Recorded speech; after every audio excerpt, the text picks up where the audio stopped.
Oi, pessoal. Meu nome é Sérgio Hart, eu sou um dos Chiefs aqui da Chief Talks e hoje a gente vai falar sobre transformação digital e nova economia.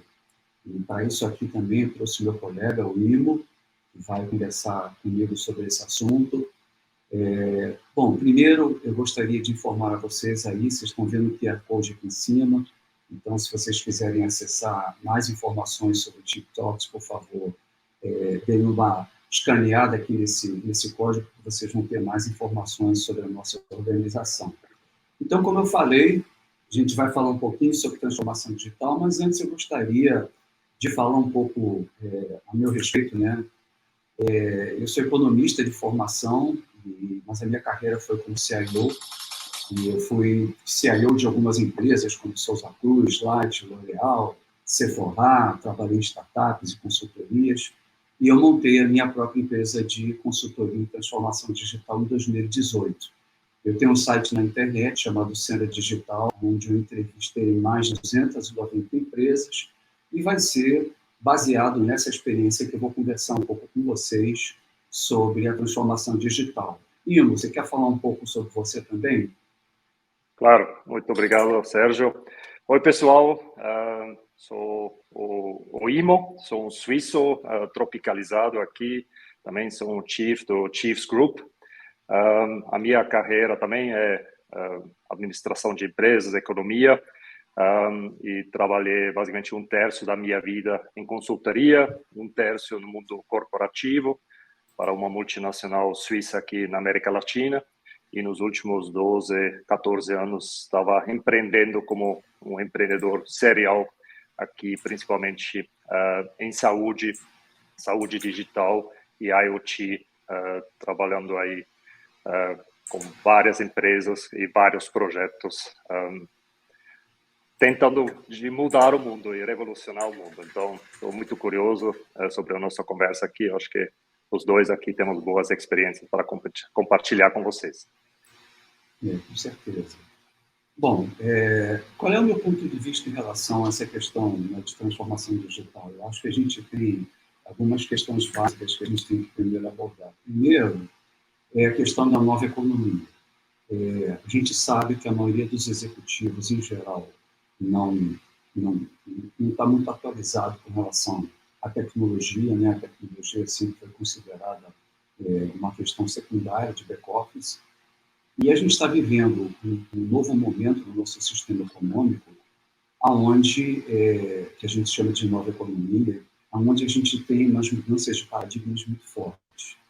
Então, por exemplo, enquanto até o final do século XX, as empresas eram todas focadas em especialização, redução de custo, alta padronização, comando e controle, né? Muita centralização, muita especialização do trabalho, a nova economia ela está trazendo paradigmas opostos a isso.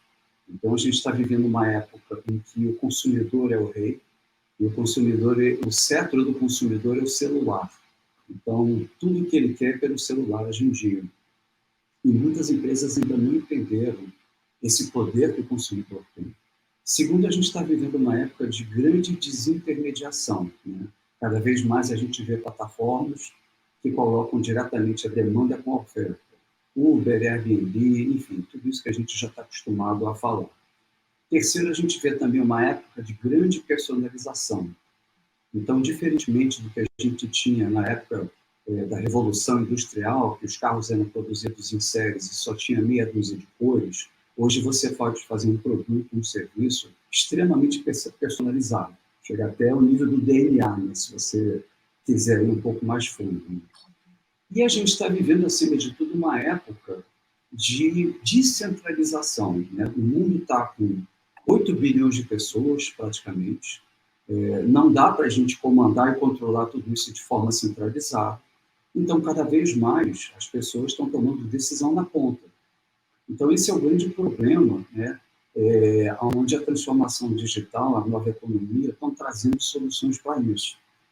E a minha visão é que os executivos não conhecem com profundidade essa temática, consequentemente, eles não conhecem com profundidade os temas que são mais importantes, ou seja, qual é a diferença entre transformação digital, inovação e digitalização de processos? E se confunde muito em relação a isso, né? Então, eu acho que a gente tem que abordar um pouco mais isso para que fique claro como que essa transformação digital está impactando a forma de se fazer negócio hoje em dia. Não sei se o Imo também gostaria de complementar com algum comentário. Claro. Não, eu acho que essa diferença entre a transformação digital e a digitalização é o ponto-chave aqui. Acho que muitas empresas acham que eles estão fazendo uma transformação, mas na realidade eles estão só digitalizando os processos e as organizações antigas, sem criar novas propostas de valores. Então, acho que isso é o pulo do gato, entender que a transformação digital significa que você reinventa o seu modelo de negócio, que você basicamente começa com um canvas branco e você procura uma nova proposta de valores usando tecnologias digitais que permitem uma nova interação, um novo valor agregado, talvez uma nova comunicação com o seu cliente, talvez uma nova forma de precificar, de remunerar e talvez de levar uma nova experiência para o seu usuário. E talvez só falando mais um ponto, lembrei agora quando você falou de personalização, eu acho que talvez o extremo da personalização em saúde seria o que a gente chama um digital twin. Você cria uma cópia digital do paciente e você consegue, com essa cópia digital, testar medicamentos, praticar procedimentos, operações, antes de, talvez, fazer isso no paciente físico. Então, a personalização é um elemento extremamente relevante, acho que na transformação digital. Concordo muito com você nesse ponto. Interessante o que você está falando, que está me fazendo lembrar de alguns cases. Só para vocês terem uma ideia, gente, por exemplo, existe uma empresa na Índia chamada Asian Paints, né? E essa empresa resolveu fazer uma transformação digital. Então, o que ela pensou? Qual é o valor que a gente agrega? Ficar vendendo balde de tinta? Não. Então, eles chegaram à conclusão que o negócio deles era vender parede pintada. Então, eles criaram um super app, onde o cliente ele tira a foto da casa, ele escolhe a cor de tinta, o super app calcula exatamente qual é a quantidade de tinta e o tempo necessário, e a empresa manda uma equipe com os baldes de tinta e a equipe pinta a casa toda da pessoa. Então, transformação digital é isso, é você sair de meramente uma loja que vende balde de tinta para você resolver um problema que é o problema da parede pintada. Eu também tenho outro exemplo interessante, né, que é uma empresa que faz tubo de ferro para saneamento. E essa empresa ela também está passando por um processo de transformação digital. E a visão digital que a gente criou para essa empresa é o seguinte: eles não vão ser apenas uma empresa que vende tudo, conexão e válvula. Eles vão ser uma empresa de gestão inteligente de fluidos. O que isso significa? O maior valor que eles agregam é o conhecimento que eles têm sobre os vários tipos de material que formam os canos, a gestão dos fluidos que passam por dentro dos canos, em termos de pressão da água, né? E esse expertise que pode ser o eixo da transformação digital. Então, não importa se o cano é de ferro, se é de PVC, e não importa se o que está passando é água, esgoto ou petróleo. A verdadeira mudança deles é essa capacitação da empresa naquilo que eles têm de essência de valor agregado e no problema que eles estão resolvendo. A tecnologia que vai ser usada, você tem 1000 tecnologias, mas se você não souber qual é a tua nova vocação, você não está fazendo uma transformação adequada. O que você acha, Imo? Eu gostei muito que você fala do problema. Eu acho que isso também é crítico, que você coloca a dor do seu cliente no centro para criar uma nova jornada, para criar um novo produto, talvez uma nova interação com esse produto. Você começa com um problema, e isso eu acho que é algo bastante novo para muitas indústrias, que você realmente fala com o seu cliente, você tenta entender as dores dele, você sai da sua zona de conforto, porque falar com o cliente às vezes dói, porque você tem uma ideia e ele depois te ajuda a refinar essa ideia. Às vezes é difícil de deixar essa ideia sair e ajustar, mas é crítico ter essa conversa direta com o seu cliente o mais cedo possível. Antes de criar, talvez, o primeiro MVP do seu produto, você tem que fazer essa tarefa de casa. Como você acha, Sérgio, que uma grande empresa aborda essa transformação digital da melhor forma? Como eles entram no espírito para fazer isso? Eu acho super importante isso. Eu acho que tem 4 fatores que são fundamentais para o sucesso de uma transformação digital. O primeiro é foco estratégico. O segundo é a arquitetura tecnológica. O terceiro são os aspectos organizacionais dessa transformação. E o quarto é a questão da cultura. Cada um desses aspectos ele merece um plano de ação específico, porque são as 4 pernas da mesa que vão sustentar a transformação. O que eu tenho visto nas minhas entrevistas, muitas vezes, são empresas que partem direto para o tecnológico, sem ter foco estratégico e sem mudar a cultura. E aí você vê, por pesquisas aí como a da McKinsey, né, que 75% dos grandes projetos eles acabam dando errado, porque eles ou não têm foco estratégico ou não se preocupam com mudar a cultura. Então, eu acho muito importante essas 4 dimensões estarem presentes a nível, inclusive, de ações concretas dentro de uma jornada de transformação digital. Não sei se Legal. isso te responde.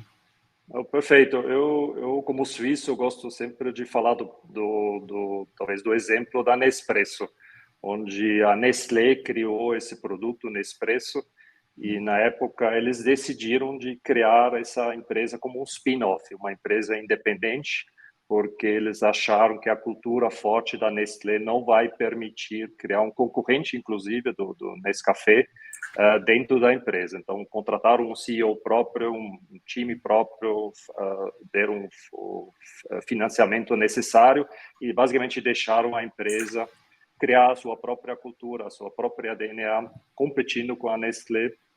E só depois de vários anos dando certo, eles reintegraram o produto dentro da multinacional Nestlé. Então, acho que muitas vezes, para uma transformação digital, você tem que ter um pouquinho de distância da empresa mãe, porque senão talvez a cultura tradicional dessa empresa afeta muito o desenvolvimento do projeto. Sim. Qual dica você daria para os nossos ouvintes aqui? Qual insight você aprendeu? Eu vejo o seguinte, eu acho que tem 4 coisas que são super importantes. Né? A primeira, a transformação que se chama digital, na realidade, é uma transformação de negócio. Não é sobre tecnologia. Então, a liderança desse processo tem que vir do board da empresa. O board tem que se capacitar em termos de conhecimento para poder assumir a liderança e articular as devidas estratégias. A segunda dica aqui seria o seguinte, prestar atenção na concorrência não tradicional, porque o seu concorrente na nova economia, ele pode vir de outros segmentos de negócio. Né? Veja o Google, veja a Microsoft, veja a Apple, como eles estão entrando em outros ramos, né? A Amazon, eles estão entrando em varejo, eles estão entrando em saúde, eles estão entrando em logística. Então, a gente vai ter que abrir os olhos para ver de onde vai vir a concorrência e a gente também, o empresário, tem que olhar quais são os novos segmentos de negócio onde eles podem atuar em função das oportunidades que eles têm. E, por último, eu acho que o mais importante, mais uma vez, cultura é chave. Sem a gente mexer no ser humano, a gente não consegue lograr, a longo prazo, a transformação digital. Essas são as minhas principais dicas. Legal. Eu acho que a minha dica seria: começa com a jornada. Pensa primeiro na experiência que você quer criar. Pensa nos touch points digitais que você talvez quer criar com seu cliente, com seu usuário.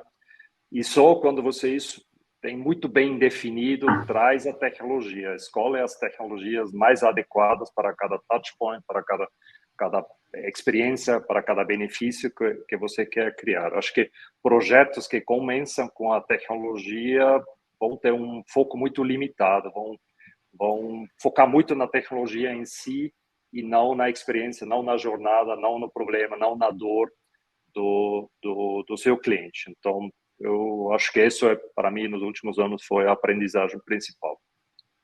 Perfeito. Bom, pessoal, eu acho que é por aí, né, Igor?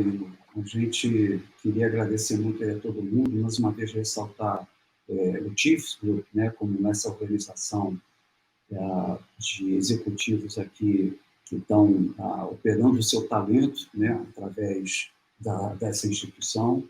E se vocês quiserem saber mais informações, tem aqui o QR Code. E da minha parte, aí, muito obrigado e até uma próxima oportunidade aí que a gente possa discutir.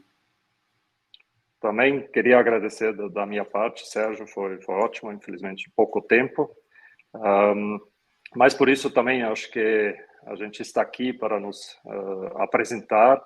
A gente acredita que eu, pelo menos nesse mundo de desafios constantes, mudanças constantes, eu gosto muito de falar do Product Market Fit, é um pouquinho o meu superpoder, a minha expertise, então também queria oferecer aqui a minha ajuda, se alguém quer discutir esse tema um pouquinho mais. É quase um subcapítulo aqui da transformação digital, fazer que o seu produto e o seu mercado se encaixem bem. Mas muito obrigado pela oportunidade, obrigado pela conversa, Sérgio, e até a próxima vez. Até a próxima.